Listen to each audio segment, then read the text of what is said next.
আসসালামু আলাইকুম দর্শক, সবাই কেমন আছেন? আশা করি ভালো আছেন। তো ফাইনালি আজকে চলে আসছি লিঙ্কডইন ঢালাই করার জন্য আমার এক বন্ধু বংনার বাড়িতে, বন্ধুর দুলাভাইয়ের বাড়িতে আর কি। দেখেন ওই যে ওখানে ও নিচে চ্যাও চ্যাও করতে আছে, বুঝছেন?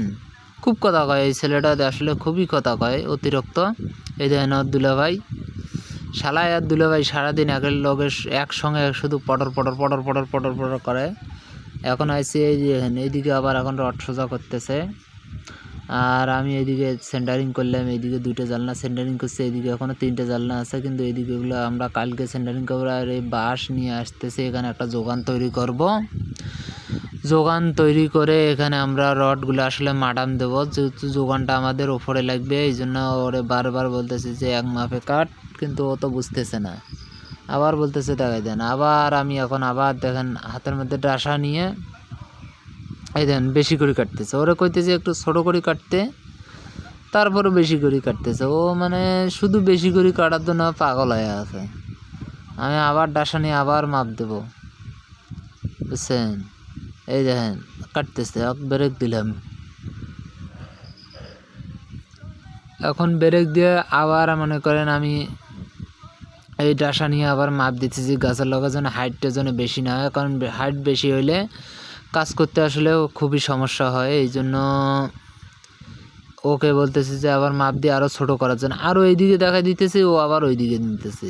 হ্যাঁ এখন কাটবো। এখন দেখেন ও একবারে ঠিকঠাক মতন এইখানে ইয়ে করছে আর করা। তো এইখানেও বারবার কাটতেছে, কিন্তু করার চলে না। করার না চলার কারণে চানাটার আসলে খুবই কষ্ট হইতেছে। তারপরে ওরা বলতেছে যে কাটো, ও কাটতেই আছে। করারটা কীভাবে ধরতেছে, এখন ভেতরে গেলাম আমরা দুইজনে, ভেতরে যাই মনে করেন এইদিকে আমরা এইদিকে ঘরের জানলাগুলো দেখতেছি। এইদিকের এই 2টা সেন্টারিং করা যাবে কি না, কারণ যেহেতু 2টা করছে আবার 2টা ঢালাই দেওয়া লাগবে, যেহেতু মালিকের গেরস্তর কাঠ আসলে খুবই শর্ট। এই জন্য আমরা এই 2টা জানলা ঢালাই দেবো, এইদিকের একটা আর এইদিকের একটা। এই জন্য আমরা মাল সামানা নেওয়ার জন্য চলে আসছি, ঢালাইয়ের ব্যবস্থা করবো। আর দ্বিতীয় কথা হইলে এখন আমি যোগানের রড নিতেছি। রড নিয়ে গিয়ে রডের কাজগুলো আগে আমি রডগুলো মাডাম দেবো। দেখেন এখানে কিছু ইটের ওপর রড কেটে রাখছে, ওইদিকে ইটের ওপর রড কেটে রাখছে। আর সেখানে তো এখন ঢুলতেছে, এখন বস্তা নিল, সে এখন খোয়া ফেলবে। আর এইদিকে দেখেন ওপরে চড়ে ইয়ে করতেছে। এখন ফাইনালি আমাদের খোয়া ফেলা হয়ে গেল। খোয়া ফেলা হয়ে গেল যেহেতু, এখন আমরা এইদিকে লিঙ্কডইন ঢালাইয়ের ওপরে আমরা কাজটা আসলে করবো। এখন আমাদের খাঁচা বান্ধা শেষ এবং রড আমি মাডাম দিছি।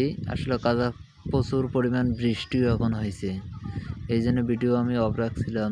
তারপরও প্রচুর পরিমাণ বৃষ্টির কারণে আর কি ভালো মতন এই কাজগুলো করতে পারেন। তো ও তো ভিজে গেছে, আমিও ভিজে গেছি। তারপর আর কি কী করবেন, একটু যেহেতু মাগরিবের আগে আগে হইতেছে, তারপর সেই জন্য আমি আর কি এই কাজগুলো করলাম। কিন্তু দেখেন এরা কাজ করতেছে, আমি বারবার বলতেছি যে মালটা যেন ভালো মতন মিক্সার হয়, কারণ মাল যদি ভালো মতন মিক্সার না হয় তাইলে পুরো বিল্ডিংটাই নষ্ট। তো ফাইনালি গাইস সবাই ভালো থাকবেন। আর দ্বিতীয় কথা, আমার যদি ভিডিওগুলো ভালো লাগে অবশ্যই একটু সাপোর্ট করবেন। আপনারা পুরো ভিডিওটা অবশ্যই একটু দেখে যাবেন এবং কমেন্ট করবেন ভিডিও কেমন হয়েছে। যদি আপনাদের কমেন্টে আর কি আমি নেক্সটে ভিডিও তৈরি করতে একটু উৎসাহ পাই ভাই। আপনারা যদি কমেন্ট না করেন তাহলে ভিডিও করে তো ভালো লাগে না। অবশ্যই আপনারা একটু সাপোর্ট করবেন আমাকে, ইনশাআল্লাহ। আপনাদের যারা যারা সাপোর্ট করবেন অবশ্যই আমিও আপনাদেরকে সবাইকে সাপোর্ট করার জন্য চেষ্টা করব। আর এইদিকে দেখেন ওই আবার